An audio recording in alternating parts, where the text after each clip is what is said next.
Hello, this is Alex with Optimum Joy, and I have Pete Marlow, one of our therapists at Optimum Joy, back to talk about social anxiety, which I think a lot of people, it's a topic of conversation that's on their minds with COVID and opening up and Mhm. going back. It's like I got used to being with myself. How do I be back with people and do small talk again? So, Yeah. very important topic. And Pete, I'm curious, like how this even became important to you to talk about before we get Yeah. into what it is and all that stuff. Yeah, I it's just a topic that's become more at the top of everyone's minds, like you said, just post-COVID. For me personally, I'm more of an introvert. Mm, So I was one of the people when the pandemic started. I was kind of okay with those events where, like, yeah, yeah. where I only do like a small percentage of the people, like, oh, those can't be taking place anymore. Okay, I'm fine with that. But then I started to realize the value of those interactions and just like even though they can be stressful sometimes, they kind of exercise muscles in our brains that need regular exercise. Mhm. So the more in shape they are, the more I'm able to engage thoughtfully in conversation, ask good questions, and just generally get to know somebody new.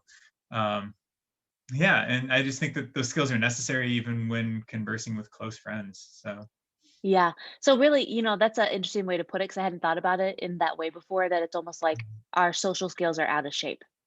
yeah, Yeah. yeah, that's how And I've then been there's thinking about it. well, then why don't you go ahead though and like give us a clear definition then of what social anxiety disorder is? Because I would Yeah. imagine there's social skills being out of shape, and then there's what we Mhm. would actually diagnose as social anxiety. And again, Right. usually things are on a continuum somewhere Mhm. along it. So can you give us like a clear understanding of social anxiety disorder and what that is?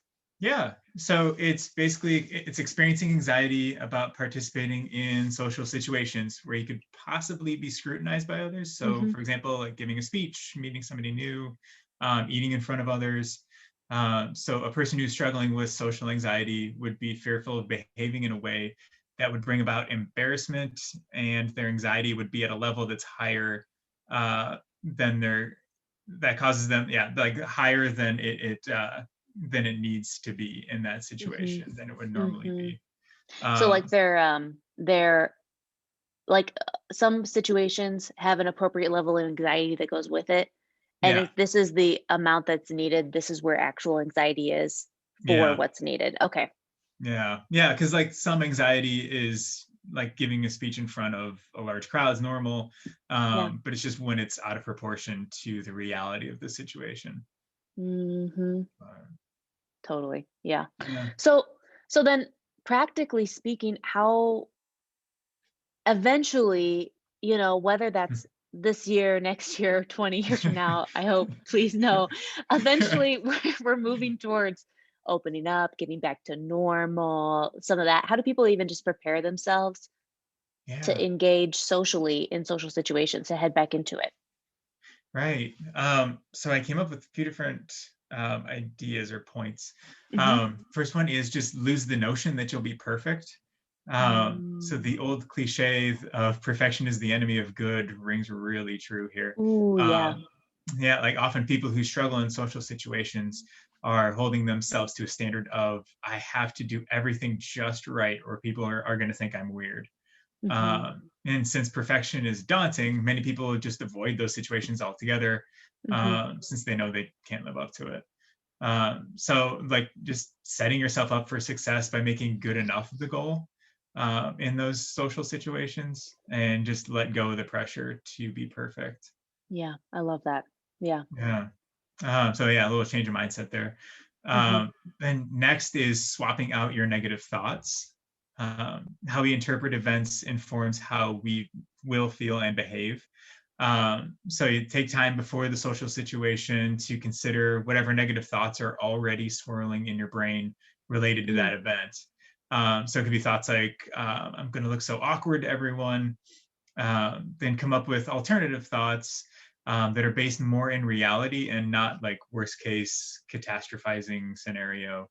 Hmm. Uh, yeah, and the alternate thought could be something simple like, for that thought I mentioned earlier, Yeah. just people are more focused on themselves than they are you, or everyone else is in the Always. same boat. Yeah, right. Like Of course, I remind myself of this all the time, and duh, everyone else is, uh, but or everybody else is in the same boat with just getting back into the swing of things Yeah. socially. We're So, all far more obsessed with ourselves than oh we are yeah, the other person. Let's just for sure. myself included, Yeah, myself yeah, included. So, yeah. right. Yeah, even your counselors Yeah, even your struggles with perfect this. idealistic beings are self-centered. So, plot Yeah, twist. I don't know. exactly. Yeah. Yeah. What else? Um, yeah, so we've got being an engaged listener.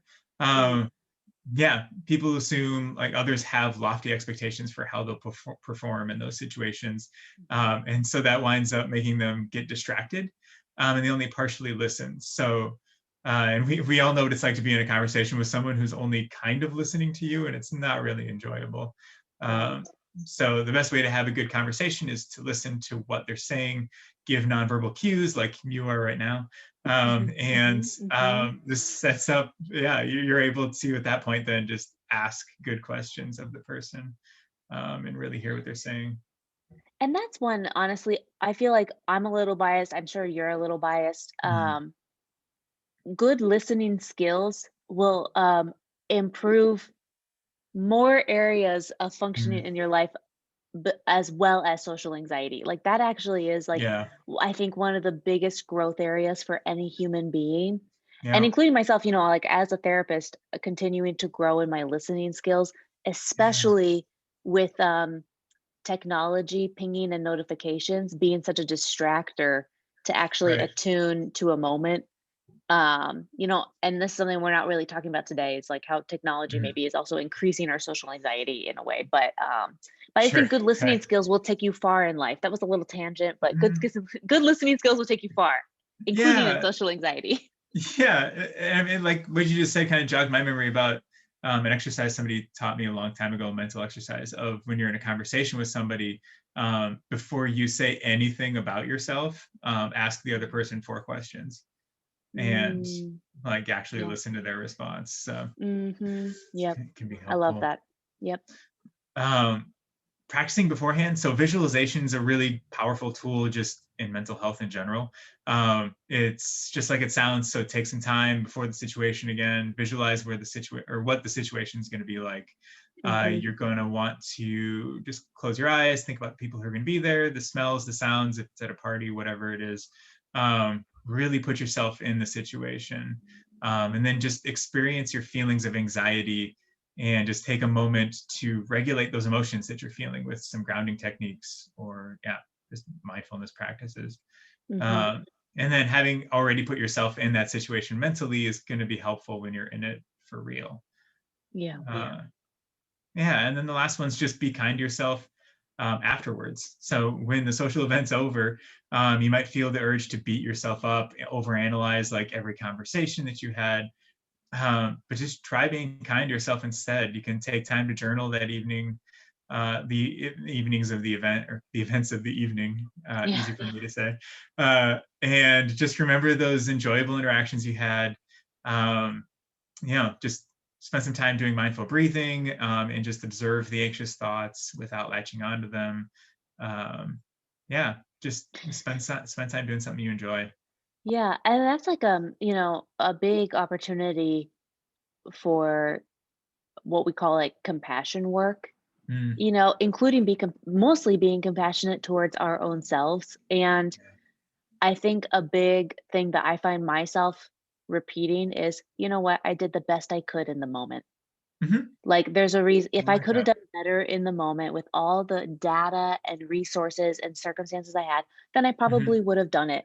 But even if I make myself look like a fool, I did the best I right. could in the moment. And there's always going to Yeah, be another moment that my older, wiser self can show up right. to in an older, wiser way, with Sure. that Right. situation and the awkwardness in its history. So Yeah. we do the best we Yeah. can. I think we really do. Yeah. Yeah. Definitely. I like So that. what's some kind of like resources, recommendations, anything you've already given some really helpful practical pieces for people to continue to engage and do whatever feels like it fits their need around social anxiety. Yeah. But what are just some is there any other kind of recommendations or resources that you, think would be Mhm. helpful? Yeah, I think short of meeting with a counselor to work through some of these struggles, um, it can be helpful to look up different examples of grounding exercises online. I know I mentioned those in the video, but I didn't really go through what they are. And just also just don't give in to the urge to avoid the social situation. It takes Mm, mhm. practice. If you avoid the practice, then things are not going to change, and Yeah. you run the risk of isolating yourself, um, which That's a really that's a yeah, that makes it yeah. worse, and that's a really important piece, I think, too, when you think Hmm. of the actual, mechanism of anxiety. Hmm. Like, if you avoid what makes you anxious, you probably will just continue to Hmm. stay the same amount of anxious, if not get worse. And Yep. kind of the way to combat anxiety, including social anxiety, is like to expose yourself to what's making you afraid and Yeah. to see yourself make it through and be safe. It's like, oh Yep. my gosh, um, and that's where practicing some of the kindness towards yourself really helps too, because Hmm. it's like I can show up in this space the best way I can, and it might not be perfect, but me Yeah. just doing this and coming is a way to prove to my own brain I'm safe, Yeah. I'm okay, there's nothing to worry about. And it just like the more Yep. you can expose yourself, the more you're going to prove to yourself and just bring that anxiety down bit by bit. Yeah. Yeah. Definitely. Yeah. Yeah. The So exposure hierarchy. really Yeah. important. Yeah. Yeah. With all anxiety. So that's a Yep. nice general tidbit. But Yeah.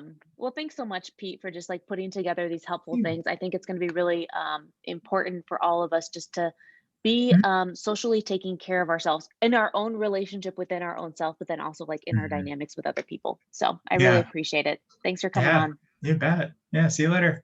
Till next time. Bye. Bye.